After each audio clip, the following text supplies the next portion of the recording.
श्रीमद् भगवद गीता का पहला अध्याय समाप्त हुआ था। अर्जुन के दुख, भ्रम और गहरे विषाद के साथ अर्जुन टूट चुका था। उसकी बुद्धि काम नहीं कर रही थी और वो रथ में बैठकर युद्ध से इनकार कर चुका था।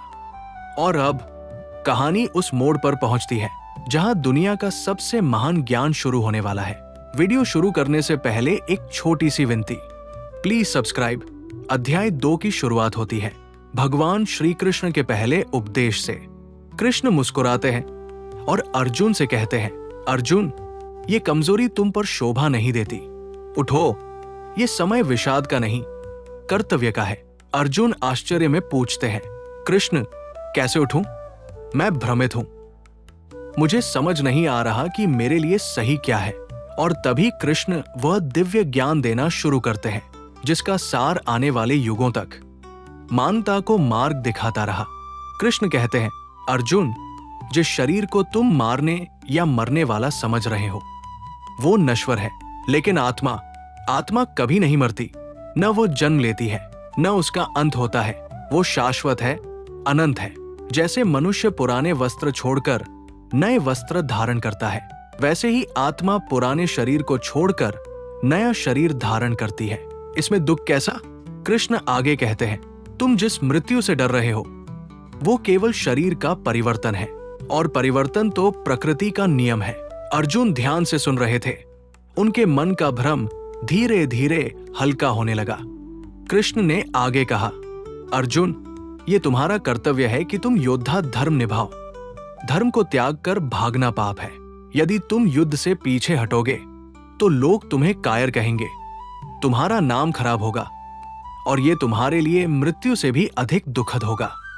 फिर कृष्ण वो उपदेश देते हैं जिसे पूरी गीता का सबसे महान सूत्र कहा जाता है, कर्म करो, फल की चिंता मत करो। तुम्हारा हक केवल कर्म पर है, फल पर नहीं। क्योंकि जो व्यक्ति फल की चिंता में फंस जाता है वो कभी कर्म सही ढंग से कर ही नहीं पाता। फल की इच्छा मन को अशांत बनाती है, लेकिन निष्काम कर्म मन को स्वतंत्र करता है। कृष्ण आगे कहते हैं, अर्जुन, समत्व योग ही श्रेष्ठ है। सफलता मिले या असफलता, मन शांत रहे, यही योग है। अर्जुन धीरे धीरे संभल रहे थे, लेकिन फिर भी उनका भ्रम पूरी तरह समाप्त नहीं हुआ था। वे पूछते हैं, कृष्ण, मुझे समझाइए, एक स्थिर बुद्धि वाला व्यक्ति कैसा होता है? जो ज्ञान में स्थित हो गया हो वो कैसा दिखता है, कैसे चलता है, कैसे बोलता है, कैसे जीता है?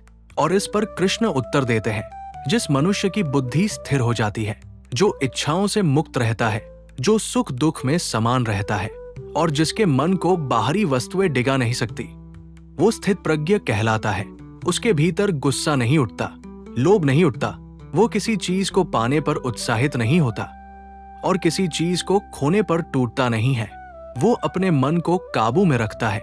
जैसे कछुआ अपने अंगों को भीतर समेट लेता है, वैसे ही वो अपनी इंद्रियों को नियंत्रण में रखता है। कृष्ण कहते हैं, अर्जुन, मन ही मनुष्य का मित्र है और मन ही शत्रु। जिसने अपने मन को जीत लिया उसने संसार को जीत लिया। फिर कृष्ण समझाते हैं, अर्जुन, इंद्रियों के पीछे भागने वाला मनुष्य कभी शांत नहीं रह सकता, और जिस मन में शांति नहीं वो सुख का अनुभव कभी नहीं कर सकता। कृष्ण आगे चेतावनी देते हैं, इंद्रियों का आकर्षण कामना पैदा करता है। कामना पूरी न हो तो क्रोध, क्रोध से भ्रम, भ्रम से स्मृति का नाश, और स्मृति के नाश से बुद्धि का विनाश होता है। और जब बुद्धि नष्ट हो जाए तो मनुष्य का पतन निश्चित है। इस उपदेश ने अर्जुन के भीतर पहली बार प्रकाश की किरण जगाई। कृष्ण आगे कहते हैं, लेकिन जो व्यक्ति मन को नियंत्रित कर लेता है, इंद्रियों को वश में कर लेता है और समत्व भाव में स्थित होता है, वो ब्रह्मा में, सत्य में, ज्ञान में स्थित हो जाता है। अध्याय के अंत में कृष्ण अर्जुन से कहते हैं, अर्जुन, उठो, ये दुख तुम्हारे लिए नहीं बना। तुम एक योद्धा हो, तुम्हारा धर्म है कर्तव्य निभाना। अपने मन को स्थिर करो, कर्म करो और फल की चिंता भगवान पर छोड़ दो। ये सुनकर अर्जुन के हृदय में आशा की नई लहर उठती है। वो कहते हैं, कृष्ण, मेरी भ्रम की स्थिति कम हो रही है, मैं तैयार हूं आगे सुनने को। और यहीं दूसरा अध्याय समाप्त होता है। यही वो अध्याय है जहां मानवता को सबसे गहरा ज्ञान मिलता है, जीवन का सत्य, आत्मा का रहस्य, कर्म का महत्व और मन को जीतने का मार्ग। अगले अध्याय में कृष्ण अर्जुन को कर्मयोग की गहरी शिक्षा देंगे जो जीवन को बदलने वाली है। वीडियो देखने के लिए आपका बहुत बहुत धन्यवाद। अगर आपने पहला अध्याय अभी तक नहीं देखा है तो उसका लिंक आपको नीचे डिस्क्रिप्शन बॉक्स में मिल जाएगा, उसे जरूर देखें ताकि गीता का ज्ञान और भी आसान और स्पष्ट हो सके। और अगर आपको ये वीडियो पसंद आया हो तो कृपया हमारे चैनल को सब्सक्राइब करें, वीडियो को लाइक करें और दूसरों के साथ शेयर करें। आपका छोटा सा सहयोग हमें ऐसी और दिव्य वीडियो बनाने की प्रेरणा देता है।